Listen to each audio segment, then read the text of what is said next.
Mark எழுதிய நற்செய்தி அதிகாரம் 6 இறைவசனங்கள் 34 முதல் 44 முடிய. அவர் கரையில் இறங்கியபோது பெருந்திரளான மக்களைக் கண்டார். அவர்கள் ஆயரில்லா ஆடுகளைப் போல் இருந்ததால் அவர்கள் மீது பரிவு கொண்டு அவர்களுக்கு பலவற்றை கற்பித்தார்.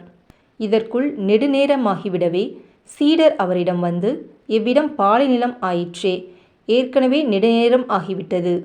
சுற்றிலுமுள்ள பட்டிகளுக்கும் ஊர்களுக்கும் சென்று உண்பதற்கு ஏதாவது அவர்களே வாங்கிக் கொள்ளுமாறு நீர் மக்களை அனுப்பிவிடும் என்றனர்.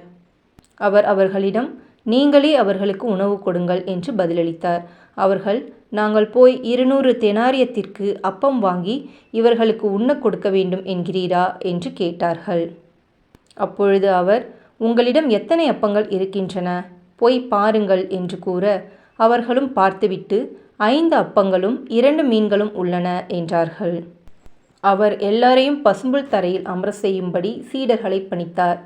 மக்கள் 100 பேராகவும் 50 பேராகவும் வரிசை வரிசையாய் அமர்ந்தனர்.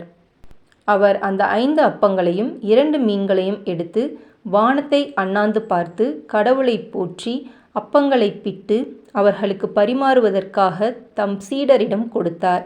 அவ்வாறே அந்த 2 மீன்களையும் எல்லாருக்கும் பகிர்ந்தளித்தார். அனைவரும் வயிறார உண்டனர். பின் எஞ்சிய அப்பத்துண்டுகளையும் மீன் துண்டுகளையும் 12 கூடைகள் நிறைய எடுத்தனர். அப்பம் உண்ட ஆண்களின் தொகை 5000. இது கிறிஸ்துவின் நற்செய்தி. கிறிஸ்துவே உமக்கு புகழ்.